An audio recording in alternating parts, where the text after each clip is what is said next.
Welcome back to Words to Wisdom. Emeka here again.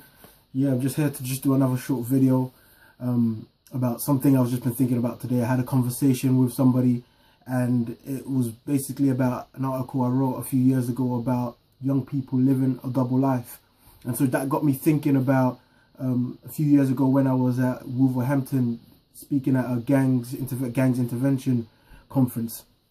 And one of the parents asked me to elaborate on what I was talking about, young people living a double life, and that's what I want to talk about in this video, which is just explaining what the double life is. So when I'm talking about the double life is basically a young person acting totally different on the streets to the way they act at home. And so this is completely throwing any sort of signs that might be involved in any sort of criminal activity, they might be involved in any sort of gang culture, or just negative cycle that they shouldn't be involved in the first place. And I've noticed this not just in sort of the young people that I've worked with in the past and how they are around their parents, and having their parents have no clue to some of the things that they get up to on a day-to-day basis, especially when they're around a specific group of friends.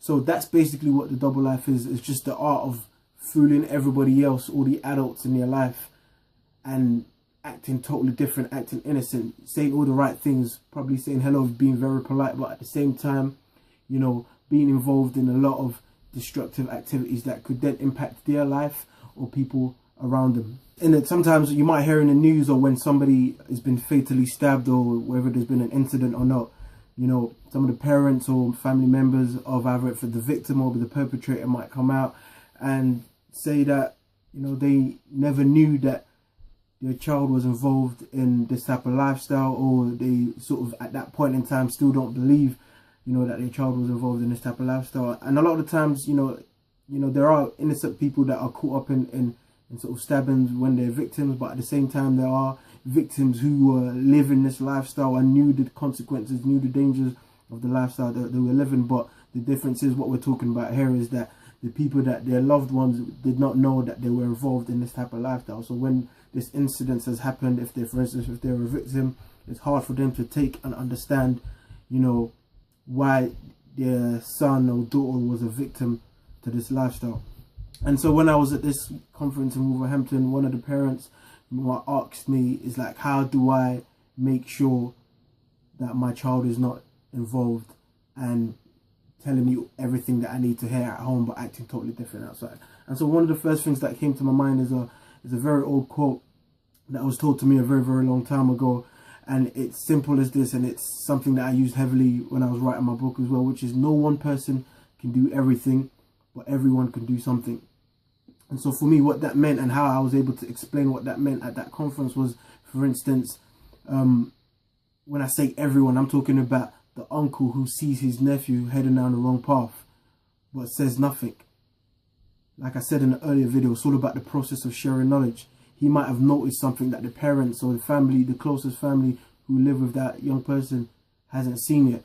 So he has the power, he has the knowledge to be able to intervene, to either talk to that young person individually, or to even better yet inform the parents, let them know, so they can then be a part of that process, be a part of the communication process.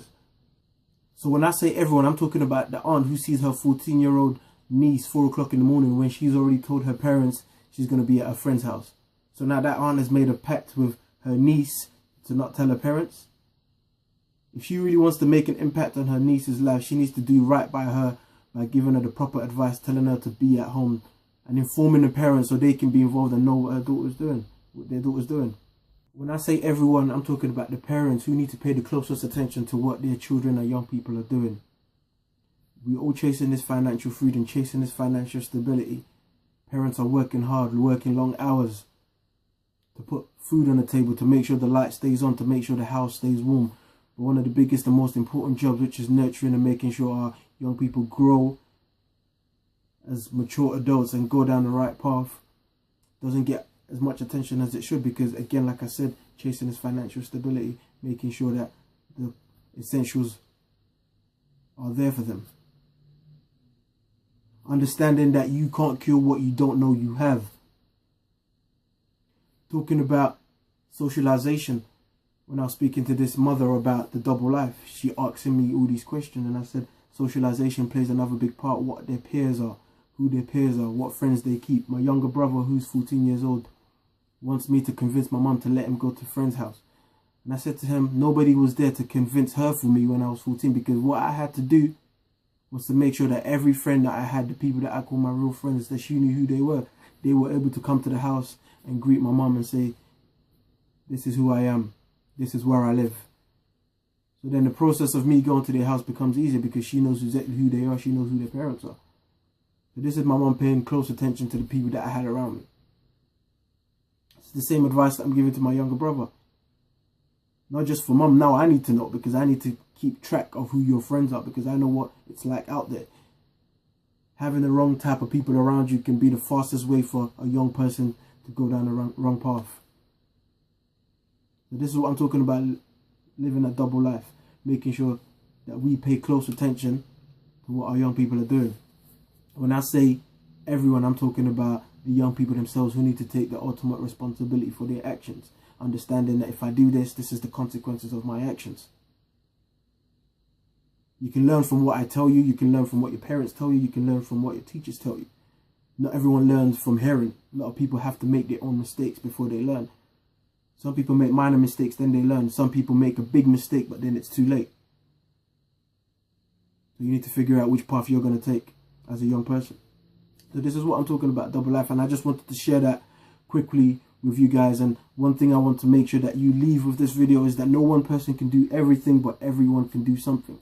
You know, so whether you're a youth worker, whether you're a teacher, social worker, whether you're the young person, whether you're already on the right path, but you know your friends are going down the wrong path, if you really care about that friend, then you need to be involved in the transition period of their life.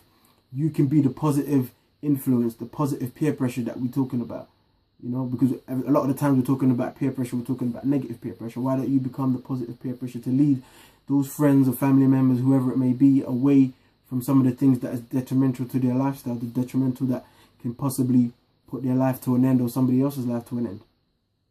That's the real change that we're talking about. Change of the mindset. You're not forcing you to think a certain way, but giving you the options and the knowledge. So when it comes to making those decisions, you make those decisions for yourself, not because anybody has forced you to make those decisions. And so those are the things we need to pass on to young people. So when I'm talking about double life, this is what I'm talking about. Hopefully people will understand this and be able to share this message, because again, it's all about sharing knowledge. This is why I make these videos. So yes, it's been words to wisdom. Keep watching, keep sharing, keep subscribing. Emeka, and I'll see you next week.